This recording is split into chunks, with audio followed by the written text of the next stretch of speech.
We're following reaction tonight to a stunning new interview President Trump just gave on North Korea, threatening to deal with the North Korean nuclear threat with or without the help of China. Earlier today, the president told the Financial Times, quote, well, if China is not going to solve North Korea, we will. And this is tough talk coming just days before Trump hosts Chinese President Xi Jinping for his Florida resort, and it'll be their first face-to-face meeting. Let's bring in CNN Global Affairs correspondent Elise Labott, who's on assignment in Jerusalem. Elise, thanks for making time for us. How does this interview with the Financial Times set the table, so to speak, for these important talks? Is this as big of a deal as it seems?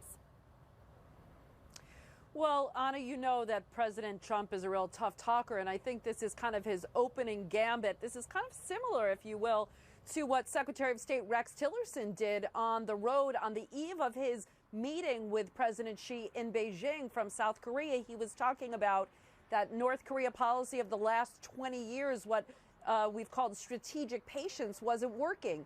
And so I think President Trump is sending a signal to the Chinese that the U.S. wants China to use its considerable leverage on North Korea. And if it doesn't, the U.S., as he said, will go it alone. Now, what could that mean? It could obviously mean a preemptive strike. It could mean some kind of covert action, such as a cyber action. But it could also mean more sanctions. And what we're talking about is really what they call secondary sanctions, which are sanctions on Chinese companies. And the Chinese know this very well. Chinese companies that are doing business with North Korea. And certainly that was a message that Secretary Tillerson warned the Chinese about when he was there. And so I think President Trump in this interview is saying there's a lot of pressure we could put on China to make sure that they're playing ball, Anna.